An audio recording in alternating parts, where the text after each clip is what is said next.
konting manifestation lang po in support of our distinguished colleague, Senator Pangilinan. Go ahead, you may. Yes, Mr. President.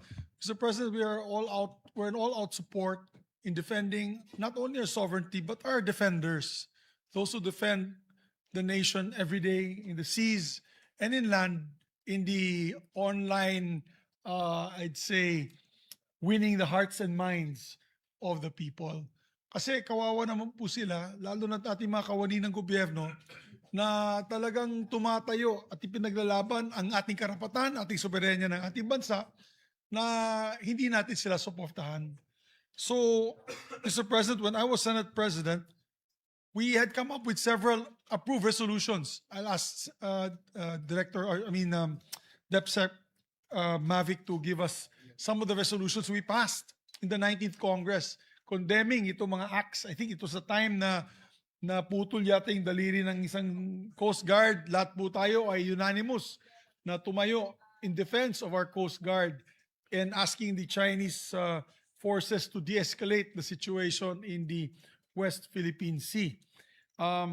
Also, more so, Mr. President, we also put our money where our mouth is in the 2024 budget. I think isa sa pinakamalaking budget na nadagdagan po natin, nabigay po natin sa ating armed forces tsaka sa Coast Guard. I recall we gave the armed forces cybersecurity funds to anti-cyber espionage funds. We also gave them funds for missile systems. We also gave the Coast Guard ships. As a matter of fact, we put 2.4 billion to the Coast Guard. I'm just hoping, and I hope they're listening now, my dear friend Jay Tariela, together with the NSA, I think they're here, together with the government agencies that are listening. Sana po napunta yung pondo na ibigay po namin sa inyo. Sana po na ibili po nyo ng mga gamit. Nalaman ko po, bago lang itong budget hearing, na yung binigay po ng Senado sa ating Coast Guard na 2.4 billion para ibili po ng barko, hanggang ngayon hindi pa ginagamit, hindi pa na-obligate, Mr. President. Baka mawala na po yan, baka mabalik po yan sa National Treasury.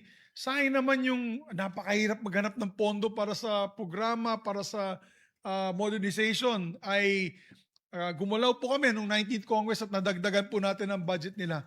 Sana po ma-implement po nila yun. They were supposed to, I forget the name of the ship company. It was government to government, Australian government, Austal.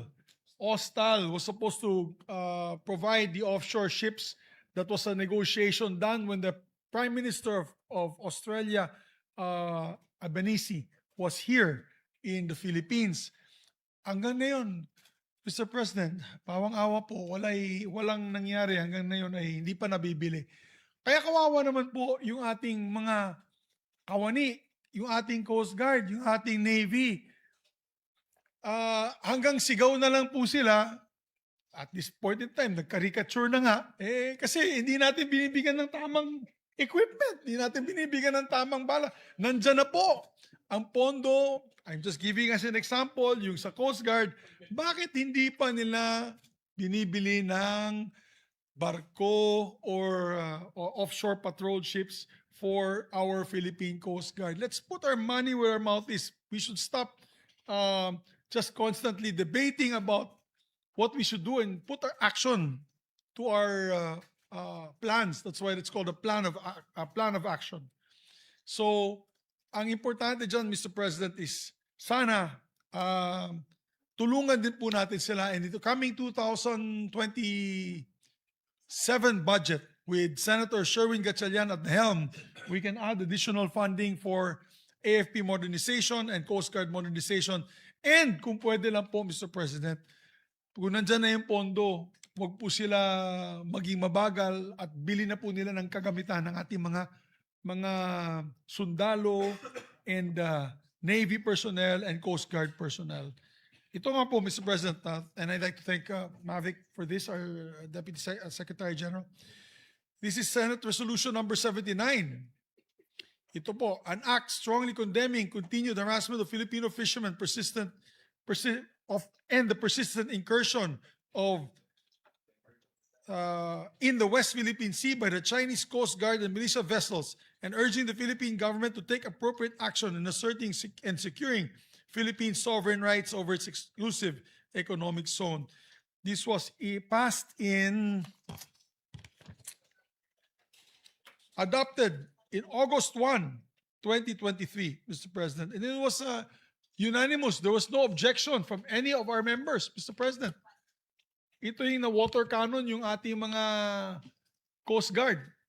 At we strongly condemn them at that time.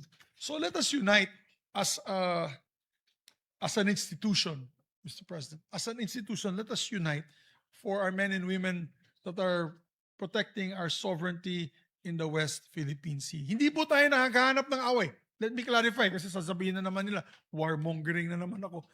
Hindi po kami naghahanap ng away sa China. Ayaw po natin awayin ang China. Ang sinabi ko nga dati, bakit po napakahirap mahalin ang China? Di ba? Sinabi ko yun eh. Gusto natin mahalin ang China. Pero bakit napakahirap mahalin ang China? Na kung pumupunta yung ating mga magsasaka dun sa West Philippine Sea, wino-water cannon po nila. Ang laki-laki po ng dagat. Bakit hindi po tayo pwede magtulungan at magbigayan? At kung sana walang pansinan na lang. Kanya nang nangyayari sa Vietnam. With the ships of Vietnam and our other ASEAN neighbors, walang pansinan lang, nagkakamayan pa. Nagbibigayan pa ng bigas at delata. Gusto din lang stikman ang pork and beans at spam ng Pilipino. At kung nakukuha po natin yung kanilang yung noodles na galing sa Vietnam at sa ganun, walang away. Sana ganun po ang pho. Yes, yeah. Yan sana ang pwede mangyari. Kaya gusto din po natin sabihin sa lahat ay, and on record, and if all members of the Senate were made co-authors, there was no objection. Lahat po ay sumuporta sa resolution number 79 of the 19th Congress. So, I'm hoping that tomorrow, once the debates are done, and we come up with the vote for or action on this adopted resolution, I hope that when we adopt it, we get as many members as we can to show our men and women who sacrifice day in and day out, and they sacrifice not only their sweat and tears, but their blood as well, because they're willing to die for our country. Let's show them that we are behind them 1,000%, Mr. President. Maraming salamat po, Mr. President. With that, to allow our minority leader to prepare for tomorrow's debate, Mr. President, with this dear sponsor, I move that we suspend consideration of the measure. Any objection? Hearing no objection, the consideration is suspended. May we have a few minutes of Yes, I move to Senate suspend, minute Mr. suspension before we continue? Yes, Mr. President. I move to Session suspend. suspended.